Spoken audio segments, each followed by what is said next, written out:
Hello students, we have learned physical quantities and magnitude. Next we will start fundamental units and derived units. Fundamental quantities and derived quantities already we have learned. Physical quantities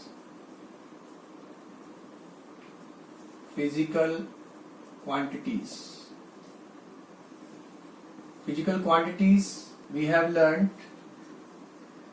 We have divided in two categories: fundamental quantities and derived quantities. Fundamental quantities we know very well: mass, length, time. And derived quantities, except these quantities, all quantities will be derived quantities. Four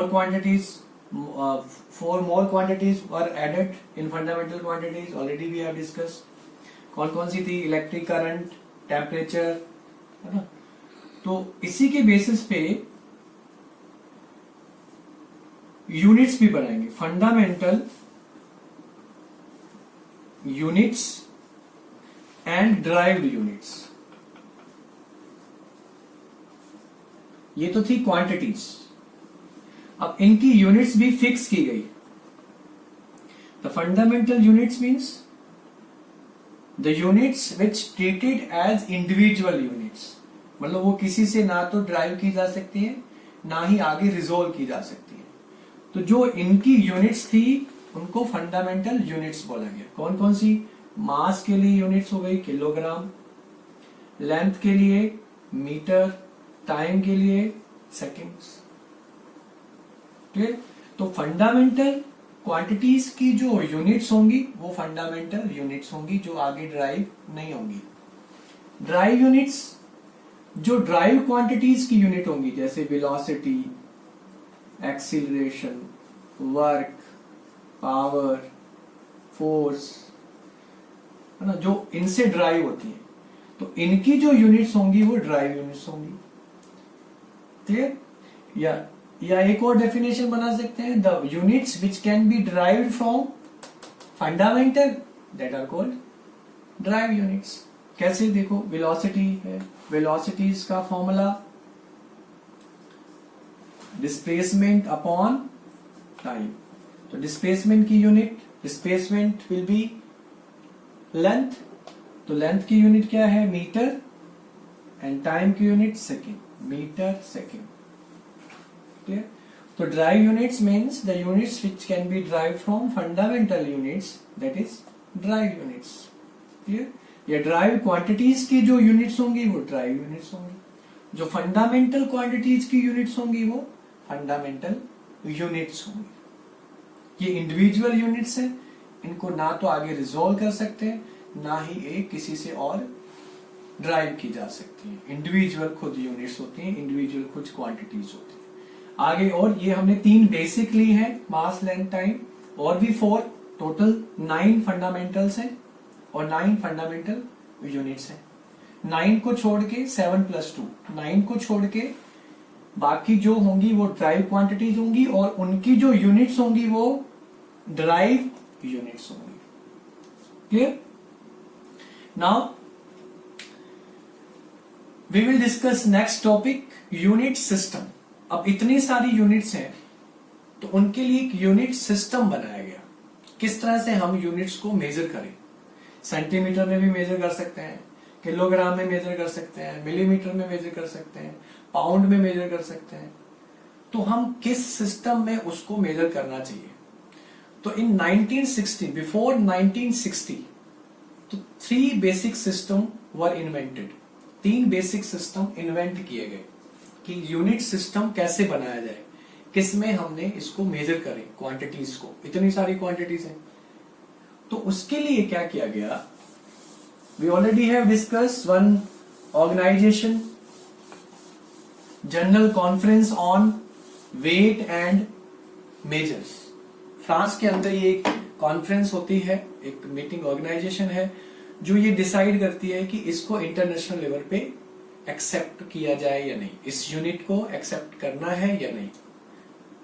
तो total अभी तक 9 accept की गई हैं, उस conference के basis पे 9 units accept की गई है इंटरनेशनल लेवल पे।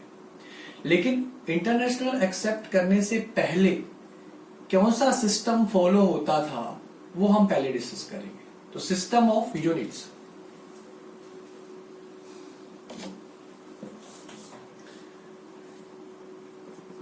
सिस्टम ऑफ यूनिट्स इंटरनेशनल से पहले 1960, बिफोर 1960 तो 3 सिस्टम फॉलो होते थे पहले, CGS, FPS and MKS. CGS, FPS and MKS. CGS means centimetre, gram and second. FPS में foot, pound and second. MKS metre, kilogram and second. 3 system बनाए गए। First CGS. अच्छा, 3 सिस्टम बनाए कैसे? तो 3 सिस्टम्स के लिए 3 यूनिट्स, 3 क्वांटिटीज पहले सिलेक्ट की गई कि 3 क्वांटिटीज को हम ले। क्वांटिटीज क्या होती हैं? Which can be measure. तो सबसे पहले 3 क्वांटिटीज को लेके ये सिस्टम बनाया गया। 3 क्वांटिटीज कौन कौन सी ली कि किस बेसिस पे हम सिस्टम को बनाया जाए। तो 3 क्वांटिटीज कौन कौन सी थी? मास, लेंथ एंड टाइम। जो फंडामेंटल क्वांटिटीज थी उन्हीं को बेस लेके 3 सिस्टम बनाए गए। सीजीएस सिस्टम के बारे में, ये एक फ्रेंच सिस्टम है, फ्रांस में इन्वेंट हुआ था। वहां ये डिसाइड हुआ था कि लेंथ को सेंटीमीटर में, मास को ग्राम में और टाइम को सेकंड में हम मेजर करेंगे, जिसको हम फ्रेंच सिस्टम भी बोलते हैं। ये अभी भी फॉलो होता है। उसके बाद एक ब्रिटिश सिस्टम बनाया गया, FPS. This is also known as British system. British system, in British system length is measured in foot, mass measured in pound and time measured in second. तो ब्रिटिश सिस्टम धीरे धीरे India से चला गया। अब आप देखो कुछ बहुत ही कम क्वांटिटीज हैं जो इस सिस्टम को हम इस सिस्टम को फॉलो करते हैं। जैसे आप केक लेने जाएं तो केक में हम पाउंड यूज करते हैं, फुट भी हम यूज करते हैं, लेकिन ज्यादा नहीं करते। तो एफपीएस सिस्टम ब्रिटिश सिस्टम भी बोला जाता है, जिसमें ये मेजरमेंट किया गया। Last MKS system, M for metre, length measured in metre, mass measure in kilogram and time measure in seconds. तो ये 3 सिस्टम डिसाइड किए गए अपनी अलग अलग कंट्रीज में, अलग अलग किस तरह से यूनिट्स या क्वांटिटीज को हम मेजर करें। तो अपने कन्वीनियंस के अकॉर्डिंग हर कंट्री अपने हिसाब से मेजर करना शुरू कर देती है। कोई सेंटीमीटर में मेजर करना शुरू कर दिया, किसी ने एफपीएस सिस्टम को फॉलो किया, किसी ने एमकेएस को सिस्टम को फॉलो किया अपने कन्वीनियंट के अकॉर्डिंग। अब ये जरूरत क्यों पड़ी? अपने कन्वीनियंट के अकॉर्डिंग चेंज करना पड़ा। क्यों चेंज करना पड़ा? रीजन, तो सेंटीमीटर, जैसे इसके पीछे भी 2 रीजन थे।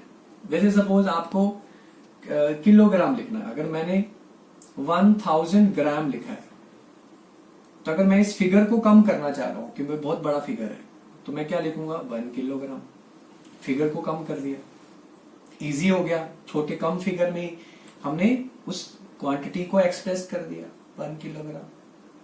इस तरह से 10 लाख या 10,000 ग्राम, 10,000 ग्राम बहुत बड़ा फिगर हो गया। 10,000 मीटर या सेंटीमीटर बहुत बड़ा फिगर हो गया।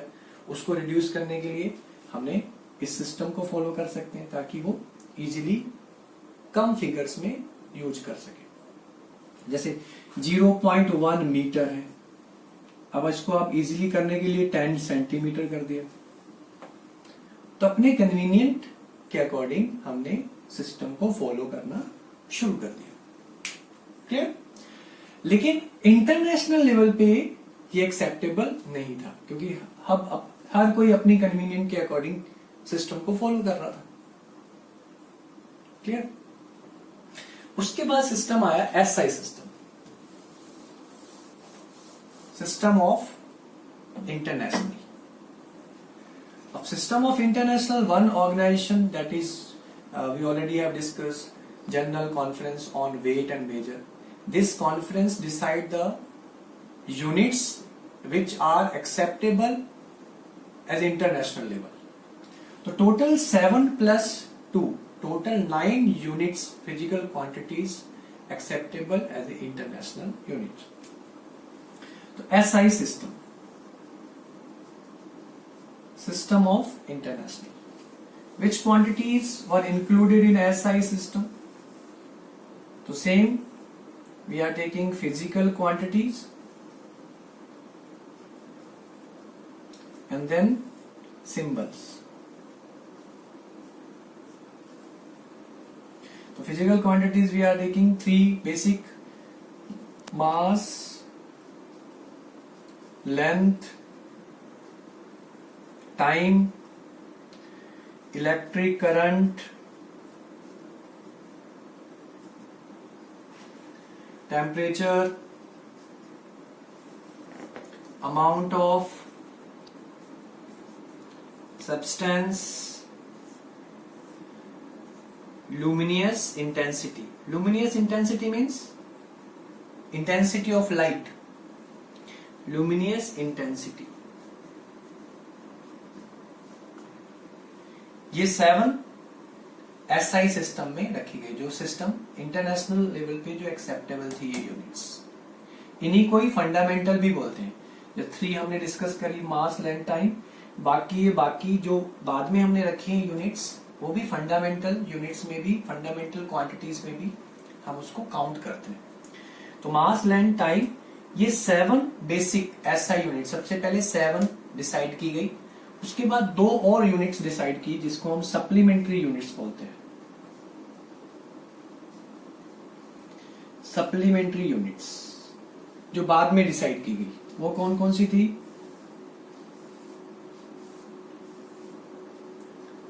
Plane angle and then solid angle. Plane angle and solid angle. अब इनके सिंबल्स और इनकी यूनिट्स भी डिसाइड की गई, यूनिट्स भी फिक्स रखी गई। अब मास, लेंथ, टाइम के लिए तो जो एमकेएस की यूनिट्स थी एज इट इज, उसको एसआई में एक्सेप्टेबल किया गया। मास के लिए kilogram, length metre, time second. It means जो एमकेएस वाला सिस्टम था वो एसआई में काउंट किया गया direct as it is. Okay, electric current ampere, capital A, scientist name है capital A. Temperature capital K, kelvin. Amount of substance MOL, वैसे क्या लिखेंगे MOLE, but symbol is MOL। Luminous intensity candela, but symbol is small c small d, candela. Clear? Plane angle symbol is radian, RAD, radian,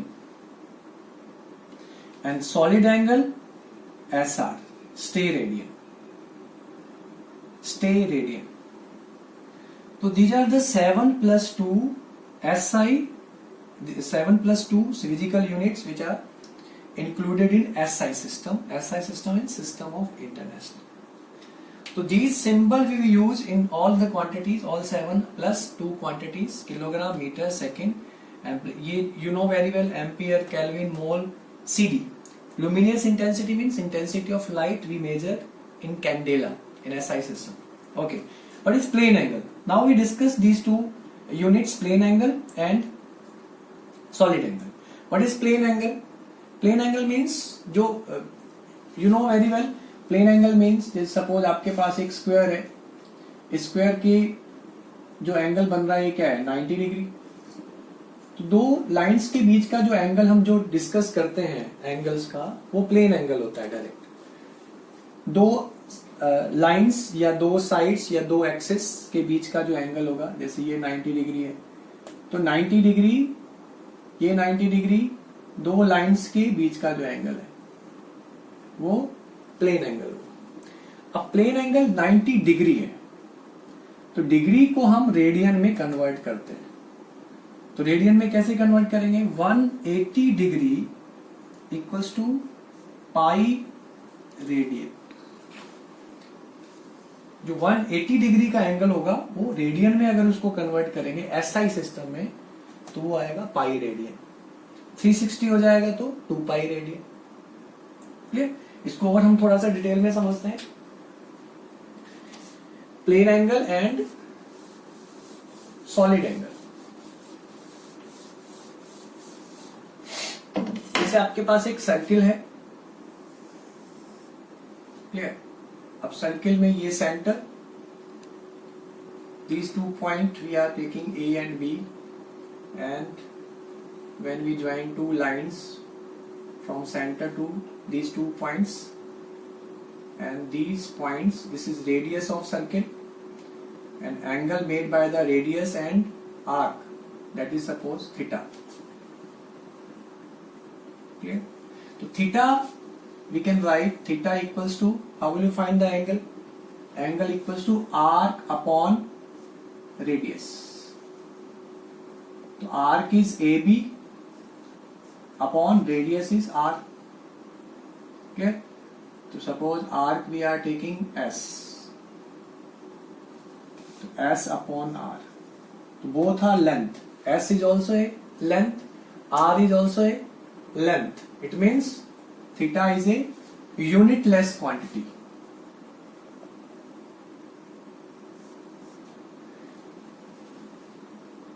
Clear? Theta is unitless quantity. Now, how will you measure it? Theta we can convert into radian. Suppose there is a 90 degree angle, so we can convert 90 degree equals to pi by 2 radian. Unitless means dimensionless.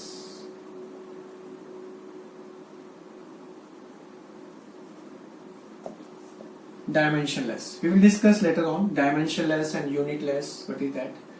So that theta is plane angle. Circle के दोनों and points के साथ अगर आप इसको major करेंगे, centre के साथ जो एंगल बनेगा वो होगा प्लेन एंगल। और इसकी जगह अगर आप सॉलिड ले लो, जैसे स्फीयर ले लेते, तो स्फीयर में क्या होगा?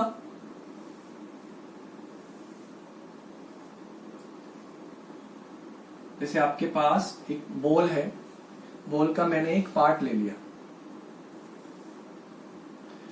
एक छोटा सा पार्ट मैंने ले लिया, और वो जो इस सेंटर के साथ एंगल बनाएगा,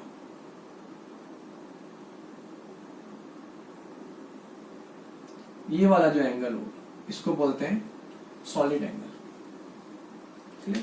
जैसे एक बॉल है, बॉल में आपने छोटा सा एक एरिया डिसाइड कर लिया, वो एरिया जो सेंटर के साथ एंगल बनाएगा उसको हम सॉलिड एंगल बोल सकते हैं। ठीक है? जैसे हम एग्जांपल लें, ये एक स्फीयर मान लेते हैं, इसका ये पार्ट हम एरिया डिसाइड कर लेते हैं। ये एरिया जो इसके सेंटर के साथ एंगल बनाएगा, जैसे मैंने ये पार्ट डिसाइड कर लिया, इसका ये वाला पार्ट, ये पूरा स्फीयर था, तो इसका जो मैंने एरिया डिसाइड कर लिया छोटा सा, वो एरिया सेंटर के साथ जो एंगल बनाएगा उसको बोलते हैं सॉलिड एंगल। सॉलिड एंगल कैसे मेजर करेंगे? जो पार्ट आप ले रहे हो, सपोज इसका एरिया है ए अपॉन, और ये क्या आएगा? रेडियस, तो ए अपॉन आर स्क्वायर, ये सॉलिड एंगल के इक्वल आएगा, और ये आएगा plane angle.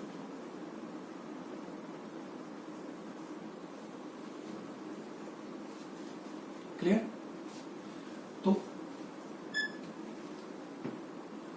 Plane angle and solid angle. It is clear? These are dimensionless, unitless नहीं है, सॉरी यूनिटलेस हमने डिस्कस करा था, यूनिटलेस नहीं है, डायमेंशनलेस। ये भी डायमेंशनलेस है, ये भी डायमेंशनलेस है, लेकिन इनकी यूनिट क्या है, इसको हम रेडियन में मेजर करते हैं, रेडियन ऑलरेडी रेडियन हम यूज कर रहे हैं, और इसको स्टे रेडियन में मेजर करते हैं। ये रेडियन में मेजर करेंगे, ये स्टे रेडियन में मेजर करेंगे। यूनिट्स तो होंगी इनकी, लेकिन डायमेंशंस नहीं होगा। अब डायमेंशन होता क्या है ये हम बाद में डिस्कस करते हैं। तो these are SI system. SI में कौन कौन सी क्वांटिटीज रखी गई? 7 + 2, 9 टोटल क्वांटिटीज जो इंटरनेशनल लेवल पे एक्सेप्टेबल थी। क्लियर? और इनके सिंबल्स को भी हमने डिसाइड किया हुआ, ये सिंबल्स भी एसआई लेवल पे एक्सेप्टेबल किए गए। इन्हीं को ही फिर फंडामेंटल क्वांटिटीज भी बोला जाता है, total fundamental quantities. Clear? Now we will start next topic, dimensional analysis. Clear? Dimensional analysis. Okay okay, now we will start dimensional analysis. उससे पहले we have done the SI system, CGS system, FPS system, MKS system, and SI system. There are 7 + 2 quantities were included. We already have discussed, and symbols, quantities, units already decided in SI system. 2 more supplementary units were added: plane angle, solid angle, radian, steradian, radian simple जो angle हम measure करते हैं, radian, वो हम unit है 180 degree equals to pi radian, radian में उसको convert किया जा सकता है, and that is steradian. Steradian mean solid angle. Sphere हम डिस्कस चुके हैं कि स्फेयर का अगर एक छोटा सा पार्ट लें और वो सेंटर के साथ जो एंगल बनाएगा वो उसको हम सॉलिड एंगल। ये दोनों ही डायमेंशन लेस क्वांटिटी है, not unitless. Unit already we have discuss, radian, steradian, dimension less.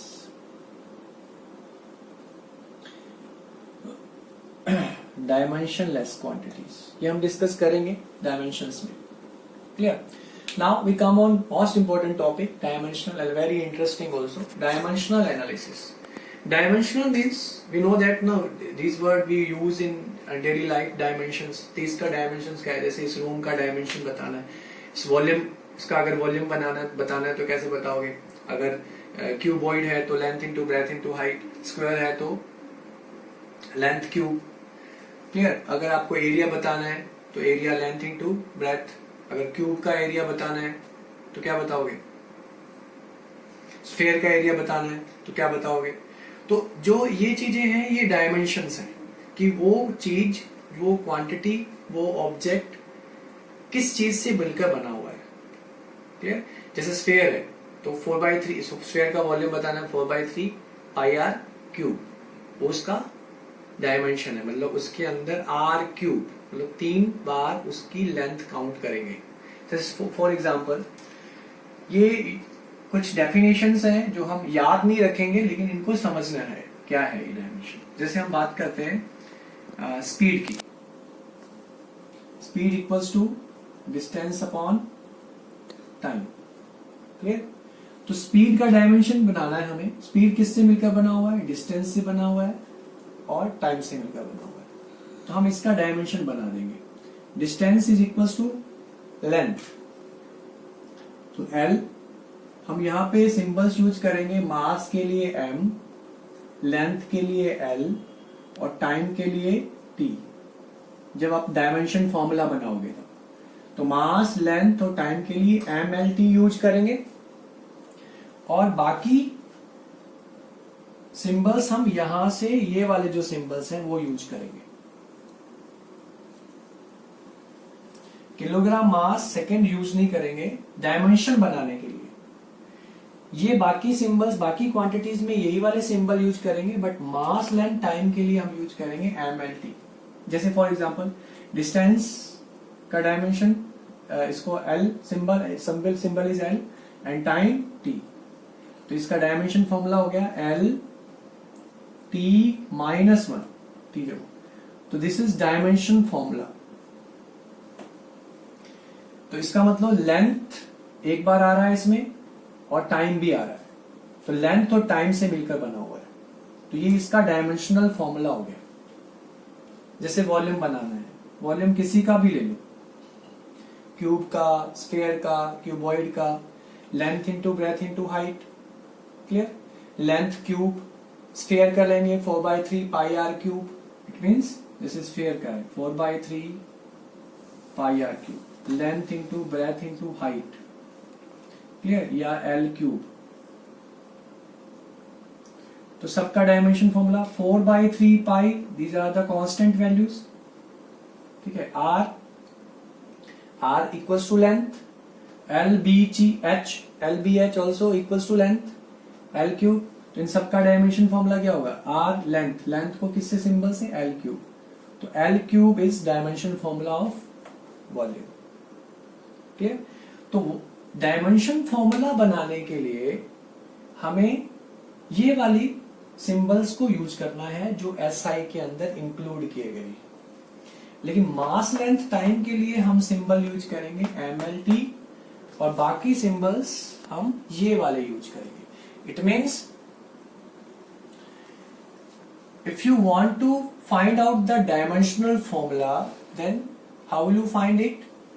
If you know the formula of that quantity, then you can derive the dimension. अगर आपको उसका quantity का formula पता है तो उसका dimensional formula आप निकाल सकते हो। डायमेंशन फॉर्मूला मीन्स उस क्वांटिटी को SI क्वांटिटीज में एक्सप्रेस करना, किसी भी क्वांटिटीज को SI के सिंबल्स में एक्सप्रेस करना, that is called dimensional formula, ठीक है। जैसे आपको डेंसिटी का निकालना है, डेंसिटी का फॉर्मूला क्या है, मास अपॉन वॉल्यूम। तो मास के लिए हम यूज करेंगे m, वॉल्यूम किसी का भी लेंगे, चाहे स्फीयर है चाहे किसी का भी हो, वो उसका डायमेंशन फॉर्मूला क्या है, L क्यूब। तो डेंसिटी का डायमेंशन फॉर्मूला क्या होगा, ML-3, ये इसका डायमेंशन फॉर्मूला होगा, ठीक है। इस तरह से आपको अगर एक्सीलरेशन का निकालना है, एक्सीलरेशन क्या होता है, change in velocity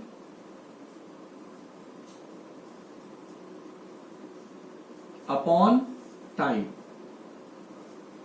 change in velocity. Velocity का हमने ऑलरेडी निकाल लिया है, स्पीड और वेलोसिटी दोनों सेम होंगे, क्योंकि velocity also will be equals to displacement upon time, displacement भी लेंथ होगा, टाइम t होगा।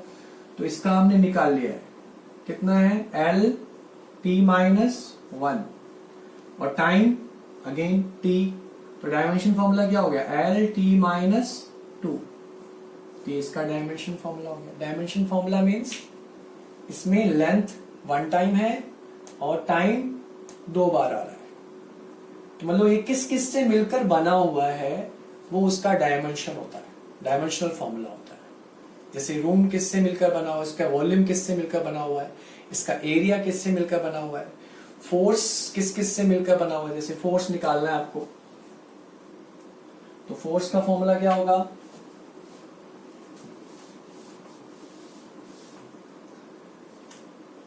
फोर्स क्या है, मास इंटू एक्सेलरेशन। मास का क्या होता है डायमेंशन, m, एक्सेलरेशन का क्या होगा, हमने निकाला है L(t-2). अलग क्वांटिटी के लिए अलग अलग लिखना है, जैसे मास को अलग से लिखना है तो m ब्रैकेट, एक्सेलरेशन का कितना है L(t-2) ब्रैकेट, तो टोटल हो गया आपके पास mL(t-2), पूरे किसका, फोर्स का। तो फोर्स का डायमेंशन फॉर्मूला ये हो गया। तो फोर्स किससे मिलकर बना हुआ है, फोर्स में मास भी आता है, लेंथ भी आता है और टाइम भी आता है, तो ये फोर्स का डायमेंशनल हो गया, डायमेंशनल फॉर्मूला। कोई चीज किससे मिलकर बनी हुई है वो उसका डायमेंशन हो जाता है, क्लियर। उसमें कितनी बार वो चीज आ रही है वो उसकी पावर है, पावर बता देती है। जैसे इसमें मास एक बार ही आ रहा है, लेंथ एक बार ही आ रहा है, टाइम -2 आ रहा है, तो पावर जो होंगी जो पावर्स होंगी वो डायमेंशंस होंगी। तो dimension of force m is 1, L 1 and T -2. तो in force we can write in force dimension m equals to 1, L equals to 1 and T equals to -2. तो जो फॉर्मूले की डायमेंशन, जो पावर्स होंगी वो होंगी डायमेंशंस। डेफिनेशन आपको याद नहीं रखनी है, आपको समझना है कि डायमेंशंस क्या होते हैं। डायमेंशंस वो होंगी जो आपने फॉर्मूला बनाया है, उसकी जो पावर्स होंगी वो उनके डायमेंशंस होंगे। कि m इसमें एक बार आ रहा है, l एक बार आ रहा है, टाइम -2 बार आ रहा है, t की वैल्यू -2 है, l 1 है, m 1 है। डायमेंशनल फॉर्मूला क्या होगा? जो आपने पूरा ड्राइव किया है, ये पूरा डायमेंशनल फॉर्मूला है, ये पूरा डायमेंशनल फॉर्मूला है, ये पूरा डायमेंशनल फॉर्मूला है। और डायमेंशन इक्वेशंस क्या होती है? तो अगर आप फोर्स को लिखोगे, फोर्स इक्वल्स टू mlt -2, तो ये पूरी एक इक्वेशन बन गई। किसका डायमेंशन फॉर्मूला निकाला है आपने, उसको उस क्वांटिटी के इक्वल रखोगे तो वो एक इक्वेशंस बन गई, ये ए आ जाएगा, ये हो गई डायमेंशनल इक्वेशंस। क्लियर? ये आएगा dimensions formula, dimension equation. Dimension means simple, dimension तो हमने पहले समझा। डायमेंशन क्या है? जो क्वांटिटी, जो फिजिकल क्वांटिटी जिससे मिलकर बनी है वो उसका डायमेंशन होगा। Clear? Force mass into acceleration से बना है, ठीक है। एनर्जी जो है वो भी वर्क से मिलकर बनी है। एरिया लेंथ इंटू ब्रेथ से मिलकर बना है। उसके अंदर देखिए, जैसे हम फॉर्मूले के अंदर एरिया या वॉल्यूम डाल रहे हैं, तो एरिया में क्या था? 4/3 पाई आर क्यूब। तो उन कॉन्स्टेंट्स वैल्यूज को हम काउंट नहीं करेंगे जब आप डायमेंशन फॉर्मूला बनाओगे, क्योंकि 4/3 is numerical value, pi has no dimensions. तो जो कॉन्स्टेंट्स वैल्यू है उनको हम इग्नोर करेंगे। सिर्फ जो वेरिएबल्स हैं, जो हम इन 7 या 2s, ये 2 क्वांटिटी और 7 इनमें कन्वर्ट कर सकें, उनको हम डायमेंशन फॉर्मूला में कन्वर्ट। जैसे m इसमें आ रहा है, l इसमें आ रहा है, टाइम इसमें आ रहा है, तो मतलब किसी भी फिजिकल क्वांटिटी को इन 7 + 2 9 क्वांटिटीज में एक्सप्रेस करना, वो होता है डायमेंशनल फॉर्मूला। क्लियर?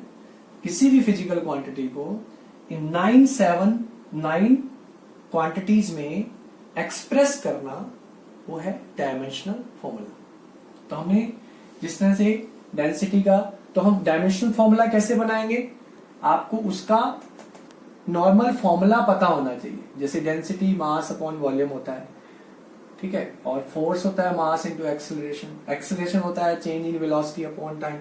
तो अगर इनके फॉर्मूले पता है तो आप उनका डायमेंशन फॉर्मूला निकाल सकते हो। दूसरा, इनकी अगर यूनिट्स पता है तो भी आप डायमेंशन फॉर्मूला निकाल सकते हो। कैसे? अगर मान लो डेंसिटी की यूनिट क्या होगी? किलोग्राम पर मीटर क्यूब। एसआई में अगर यूनिट बनाए, क्योंकि इसी में बनाएंगे, किलोग्राम पर मीटर क्यूब। तो अगर आपको यूनिट पता है तो भी डायमेंशन फॉर्मूला आप बना सकते हो। Kilogram mass metre cube L cube, तो ये डायमेंशन फॉर्मूला बन गया। तो या तो आपको फॉर्मूला पता होना चाहिए या उसकी यूनिट पता होनी चाहिए, जिससे आप उसका डायमेंशन फॉर्मूला निकाल सकते हो। डायमेंशन फॉर्मूला वापस मैं बता रहा हूं आपको, डायमेंशन फॉर्मूला मीन्स किसी भी क्वांटिटी को इन 9 क्वांटिटीज में एक्सप्रेस करना। क्लियर? वो होगा उसका डायमेंशन फॉर्मूला। अब एक्सीलरेशन की यूनिट क्या होती है? एक्सीलरेशन हो जाएगा मीटर पर सेकेंड स्क्वायर। तो मीटर का L है, सेकेंड स्क्वायर का T-2। तो इससे भी आप इसका डायमेंशन फॉर्मूला निकाल सकते हैं। उल्टा भी पूछ सकते हैं कि आपको डायमेंशन फॉर्मूला दे रखा है, तो आपको आइडेंटिफाई करना है कि वो कौन सी क्वांटिटी है। तो ये चीजें आपको करनी। तो मैं कुछ आपको होमवर्क के लिए कुछ quantities I am giving to you, then you have to write the formula first and then find out the dimensional formula. तो राइट, तो dimensions clear. Power is dimensions, dimension formula, this is dimension formula, and dimension equation, when dimension formula express with physical quantity, that is dimensional equation. Okay, so now write down, you have to draw you have to find the dimensional of these physical quantities. Number 1,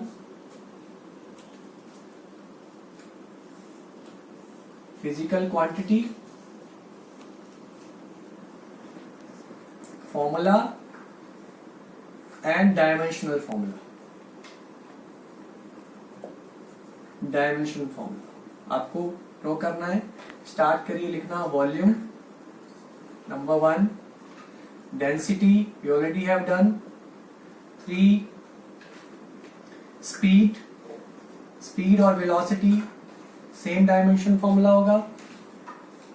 4th, force, power, gravitational constant capital G, gravitational constant capital G. इसको कैसे निकालोगे gravitational constant को? आपको formula पता होना चाहिए या unit पता होनी चाहिए, तभी डायमेंशन फॉर्मूला निकलेगा. तो कैसे निकालते हैं? F equals to G m1 m2 by R square. तो कैपिटल जी का फॉर्मूला क्या बन जाएगा? F R square m1 m2. F का डायमेंशन आप निकाल ही लोगे. R डिस्टेंस लेंथ हो गई, मास m हो गया, तो इसका डायमेंशन फॉर्मूला निकाल सकते हो. ठीक है. नेक्स्ट, पावर का फॉर्मूला वर्क अपॉन टाइम. ठीक है. देन वर्क इक्वल्स टू क्या होता है? Force into displacement. ठीक है. Next, energy. अब एनर्जी में कोई भी एनर्जी ले, energy always equals to work. कभी भी आपको एनर्जी निकालनी है तो हमेशा वर्क निकालते हैं. कैसे? देखो आप, इसमें हम डिस्कस करते हैं. फोर्स का हम डिस्कस कर चुके हैं, ml(t-2), और ये डिस्प्लेसमेंट इनटू एल, तो क्या हो जाएगा? ml² t-2. तो ये वर्क का डायमेंशन फॉर्मूला हो गया. एनर्जी आप कोई भी ले लो, जैसे हमने पोटेंशियल एनर्जी ली. पोटेंशियल एनर्जी क्या होता है? mgh. mgh में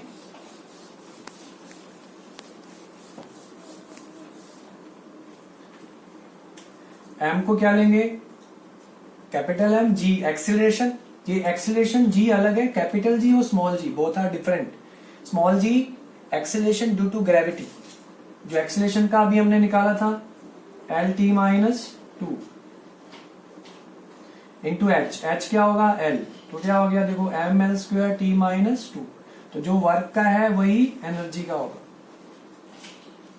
how will you define the energy? The ability to do work. जब भी एनर्जी निकालते हैं हमेशा वो वर्क के इक्वल आती है. तो आप एनर्जी वर्क के बाद लिख लो. पावर लिखा आपने, पावर, देन वर्क के बाद एनर्जी में क्या लिखोगे? एनर्जी दोनों तरह की.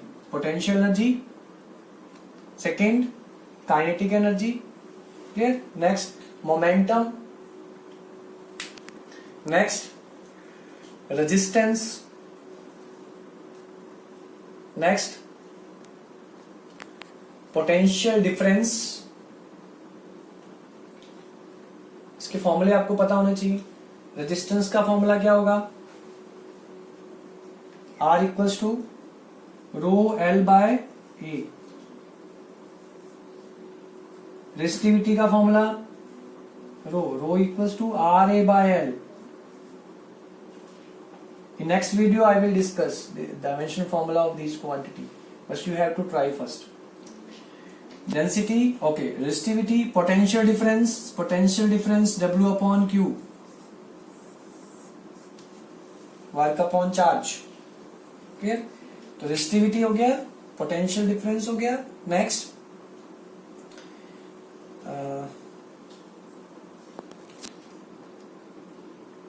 Frequency, angle, magnification, relative density. Clear? So you have to try these all quantities and you have to find out the dimension formula. Simple formula already I have discussed in for some quantities. Volume density, some quantity already we have done. तो dimensions clear? Dimension formula. Dimension means जो dimension formula आप बनाओगे उसकी जो powers होंगी वो dimensions है. और dimension formula पूरा उसको express करना वो डायमेंशन फॉर्मूला हो जाएगा. तो डायमेंशन मीन्स जो चीज जिससे मिलकर बनी है उसको एसआई सिस्टम में, एसआई के अंदर जो यूनिट्स हैं उसमें एक्सप्रेस करना वो डायमेंशन. अच्छा, last charge also you have to find out the dimension formula. Charge का कैसे करोगे? सिंपल चार्ज का मैं बता रहा हूं. I equals to Q by T, ये चार्ज का फॉर्मूला है. अब क्यू क्या होगा? चार्ज का कोई फॉर्मूला नहीं है तो हमें पहले करंट का फॉर्मूला पता है, तो इससे चार्ज का फॉर्मूला निकाल लेंगे, आई इंटू टी. क्लियर? क्यों बनाया हमने फॉर्मूला? क्योंकि आई किस में आ रहा है? एसआई सिस्टम में आ रहा है, करंट आ रहा है उसमें. क्योंकि हमें क्या करना है? डायमेंशन बनाना है, तो पहले उनको एसआई सिस्टम में आने वाली क्वांटिटीज में कन्वर्ट करना पड़ेगा. तो चार्ज को हमने, जैसे जी नहीं आ रहा था तो जी को हमने फॉर्मूला में ड्राइव कर दिया. फॉर्मूले में देखो F R M M. F क्या होगा? एफ का क्या होता है? M L T minus two. M भी आ रहा है, एल भी आ रहा है, टी भी आ रहा है. किसमें आ रहा है? ये एसआई सिस्टम में. तो जो एसआई सिस्टम में क्वांटिटी आती है उनको उनमें कन्वर्ट करना पड़ेगा. तो Q equals to I T. I current का क्या होता है? Dimension A. T का T. तो इसका डायमेंशन फॉर्मूला क्या हो गया? AT. क्लियर? तो you have to find out the dimension formula, the quantities I have given to you. Clear? So in these quantity you will find that some quantities have dimension formula, some quantities have no dimensions. How will you find it? Angle, suppose angle का dimension formula होगा. Angle क्या होता है? Simple plane angle, arc upon radius. Arc क्या है? Distance है एक तरह का, radius भी distance है. तो A इसका dimension नहीं होगा. क्लियर? क्योंकि यहां भी एल आएगा, यहां भी एल आएगा, लेकिन यूनिट तो है इसकी रेडियन, लेकिन डायमेंशन नहीं है. तो कुछ क्वांटिटीज डायमेंशन लेस होंगी, कुछ डायमेंशन के साथ आएंगे. तो हम इसके बाद इसको नेक्स्ट वीडियो में डिस्कस करेंगे. ठीक है? तो now you have to do the homework. Thank you.